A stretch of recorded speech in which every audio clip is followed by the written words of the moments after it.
नमस्कार, मी परिधी गावचा लोकनियुक्त सरपंच विजय उर्फ मनोज पाटील गेल्या रविवारी 22 मार्च रोजी आमच्या यात्रेच्या सुरुवातीच्या दिवशी ज्योतिबा येथे शासनकाठी पूजनाला गेलो असता तेथील पुजाऱ्यांनी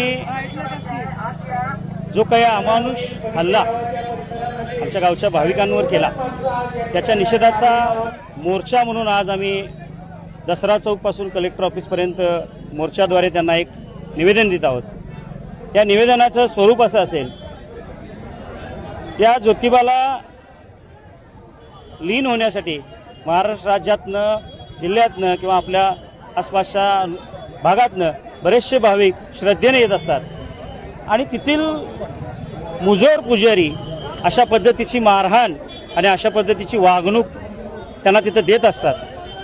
आणि ही घटना फक्त आमच्या गावच्या लोकांच्या बाबत घडली असं दिसत नाही। ज्यावेळेला आम्ही हा निर्णय आवाज उठवण्याचा घेतला त्यावेळेला आमच्या असं लक्षात आलं की याचे बळी फक्त आमचे गावकरी ठरलेले नाहीत, पण महाराष्ट्रातनं कानाकोपऱ्यातनं येणारा प्रत्येक सामान्य भाविक या असल्या मुजोर प्रवृत्तीचा बळी ठरलेला आहे। त्याचा निषेध म्हणून आज हा मोर्चा निघतो आहे। पण याच बरोबरीनं तिथल्या प्रवृत्तीचा विनाश व्हावा आणि तिथल्या अशा मुजोर प्रवृत्तीच्या पुजाऱ्यांना तिथून हटवावं या प्रमुख मागणीसाठी आम्ही हा लढा कायम सुरू ठेवत आहोत।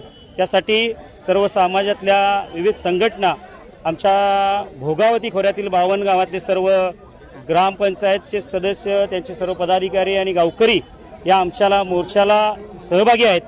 आणि महाराष्ट्र राज्यातून सुद्धा ज्या काही सेवाभावी संस्था आहेत त्यांनी सुद्धा आम्हाला या फोनद्वारे किंवा पत्राद्वारे आम्हाला या गोष्टीसाठी समर्थन कळवलेलं आहे। आमचा लढा हा इथून मुजोर प्रवृत्ती जोपर्यंत हटत नाही तोपर्यंत चालू राहील याची मी तुम्हाला ग्वाही देतो। आजपर्यंत किती ग्रामपंचायतींनी यासाठी सपोर्ट केला आहे?